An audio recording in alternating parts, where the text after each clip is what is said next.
معزز سامعین کرام، پیش خدمت ہے ایک مختصر کہانی اولاد۔ اس کہانی کو لکھا ہے جناب سعادت حسن منٹو نے اور میں ہوں آپ کے ساتھ فیصل سعید زرخام۔ آئیے بڑھتے ہیں کہانی کی جانب۔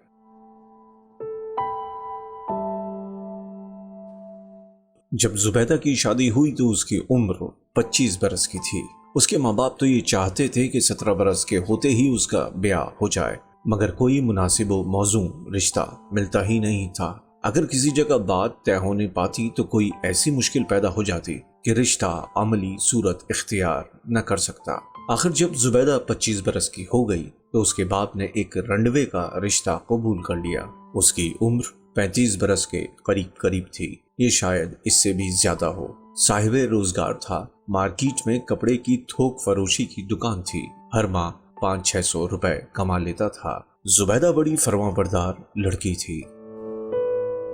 اس نے اپنے والدین کا فیصلہ منظور کر لیا، چنانچہ شادی ہو گئی اور وہ اپنے سسرال چلی گئی۔ اس کا خاوند، جس کا نام علم الدین تھا، بہت شریف اور محبت کرنے والا ثابت ہوا۔ زبیدہ کی ہر آسائش کا خیال رکھتا، کپڑے کی کوئی کمی نہیں تھی، حالانکہ دوسرے لوگ اس کے لیے ترستے تھے۔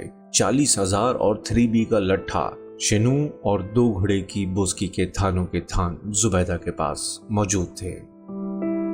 وہ اپنے میکے ہر ہفتے جاتی۔ ایک دن وہ گئی تو اس نے ڈیوڑی میں قدم رکھتے ہی بین کرنے کی آواز سنی۔ اندر گئی تو اسے معلوم ہوا کہ اس کا باپ اچانک دل کی حرکت بند ہونے کے باعث مر گیا ہے۔ اب زبیدہ کی ماں اکیلی رہ گئی تھی، گھر میں سوائے ایک نوکر کے اور کوئی بھی نہیں تھا۔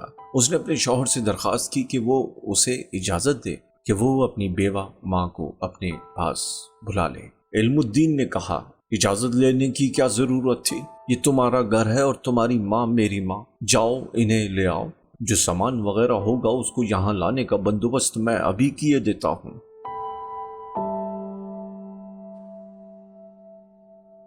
زبیدہ بہت خوش ہوئی، گھر کافی بڑا تھا، 2-3 کمرے خالی پڑے تھے۔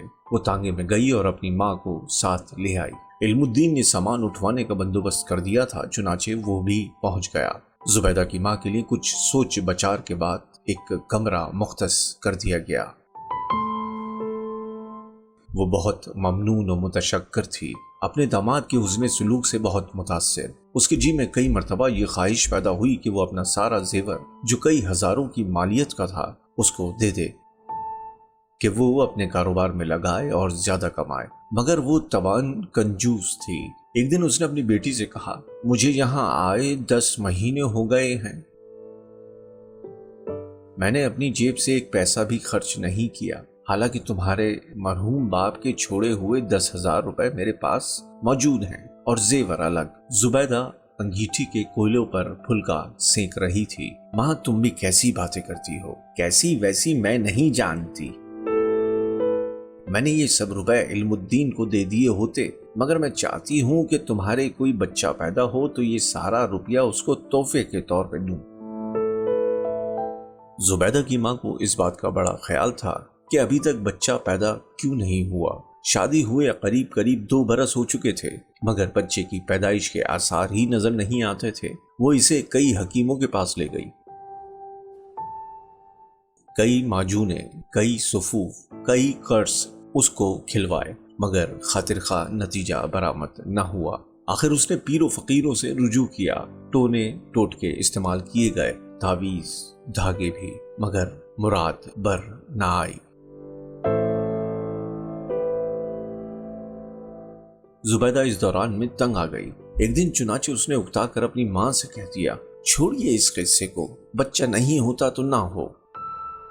اس کی بوڑھی ماں نے منہ بسور کر کہا، بیٹا یہ بہت بڑا قصہ ہے، تمہاری عقل کو معلوم نہیں کیا ہو گیا ہے، تم اتنا بھی نہیں سمجھتی کہ اولاد کا ہونا کتنا ضروری ہے، اسی سے تو انسان کی زندگی کا باغ سدا ہرا بھرا رہتا ہے۔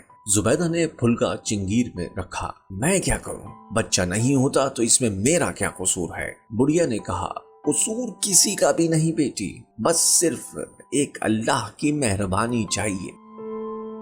زبیدہ اللہ میاں کے حضور ہزاروں مرتبہ دعائیں مانگ چکی تھی، کہ وہ اپنے فضل و کرم سے اس کی گود ہری کرے، مگر اس کی ان دعاؤں میں کچھ بھی نہیں ہوا تھا۔ جب اس کی ماں نے ہر روز اس سے بچے کی پیدائش کے متعلق باتیں کرنا شروع کی تو اس کو ایسا محسوس ہونے لگا کہ وہ بنجر زمین ہے جس میں کوئی پودا اگ ہی نہیں سکتا۔ راتوں کو وہ عجیب عجیب سے خواب دیکھتی، بڑے اوٹ پٹانگ قسم کے۔ کبھی یہ دیکھتی کہ وہ لق و دق صحرا میں کھڑی ہے، اس کی گود میں ایک گل گوتھنا سا بچہ ہے جسے وہ ہوا میں اتنے زور سے اچھالتی ہے کہ وہ آسمان تک پہنچ کر غائب ہو جاتا ہے۔ کبھی یہ دیکھتی ہے کہ وہ اپنے بستر میں لیٹی ہے جو ننھے منھے بچوں کی زندہ اور متحرک گود سے بنا ہے۔ ایسے خواب دیکھ دیکھ کر اس کا دل و دماغ غیر متوازن ہو گیا۔ بیٹھے بیٹھے اس کے کانوں میں بچوں کے رونے کی آواز آنے لگی۔ وہ اپنی ماں سے کہتی، یہ کس کا بچہ رو رہا ہے؟ اس کی ماں نے اپنے کانوں پر زور دے کر یہ آواز سننے کی کوشش کی۔ جب کچھ سنائی نہ دیا تو اس نے کہا، کوئی بچہ رو نہیں رہا۔ نہیں ماں، رو رہا ہے، بلکہ رو رو کے ہلکان ہوئے جا رہا ہے۔ اس کی ماں نے کہا، یا تو میں بہری ہو گئی ہوں یا تمہارے کان بجنے لگے ہیں۔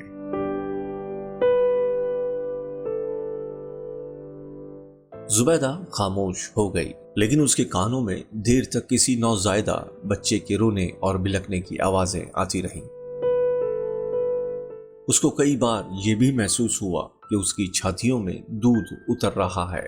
اس کا ذکر اس نے اپنی ماں سے نہ کیا، لیکن جب وہ اندر اپنے کمرے میں تھوڑی دیر آرام کرنے کے لیے گئی تو اس نے قمیض اٹھا کر دیکھا کہ اس کی چھاتیاں ابھری ہوئی تھی۔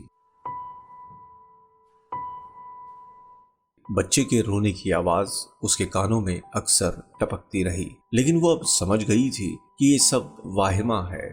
حقیقت صرف یہ ہے کہ اس کے دل و دماغ پر مسلسل ہتھوڑے پڑتے رہے ہیں کہ اس کے بچہ کیوں نہیں ہوتا، اور وہ خود بھی بڑی شدت سے وہ خلا محسوس کرتی ہے جو کسی بیاہی عورت کی زندگی میں نہیں ہونا چاہیے۔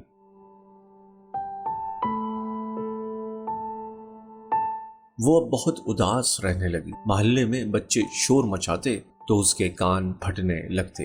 اس کا جی چاہتا کہ باہر نکل کر ان سب کا گلا گھونٹ ڈالے۔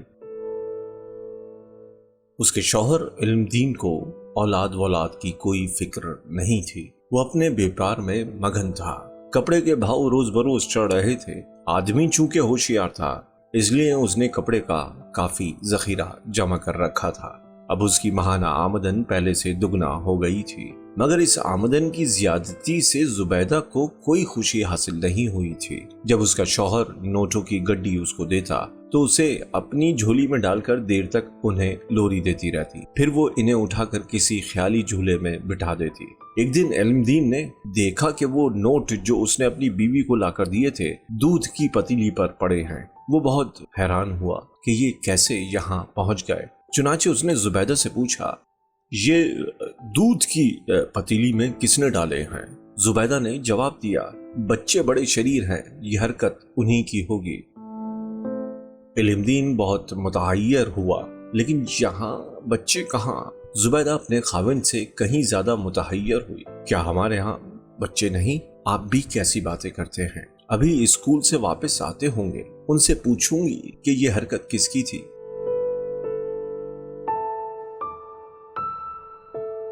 علم دین سمجھ گیا اس کی بیوی کے دماغ کا توازن قائم نہیں، لیکن اس نے اپنی ساس سے اس کا ذکر نہ کیا کہ وہ بہت کمزور عورت تھی۔ وہ دل ہی دل میں زبیدہ کی دماغی حالت پر افسوس کرتا رہا، مگر اس کا علاج اس کے بس میں نہیں تھا۔ اس نے اپنے کئی دوستوں سے مشورہ لیا، ان میں سے چند نے اس سے کہا کہ پاگل خانے میں داخل کرا دو، مگر اس کے خیال ہی سے اسے وحشت ہوتی تھی۔ اس نے دکان پر جانا چھوڑ دیا، سارا وقت گھر رہتا اور زبیدہ کی دیکھ بھال کرتا کہ مبادا وہ کسی روز کوئی خطرناک حرکت کر بیٹھے۔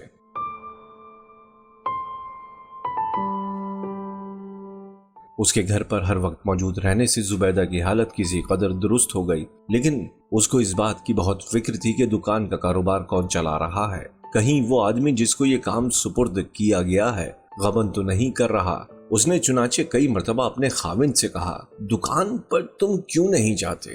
علم دین نے اسے بڑے پیار کے ساتھ کہا، جانم میں کام کر کے تھک گیا ہوں،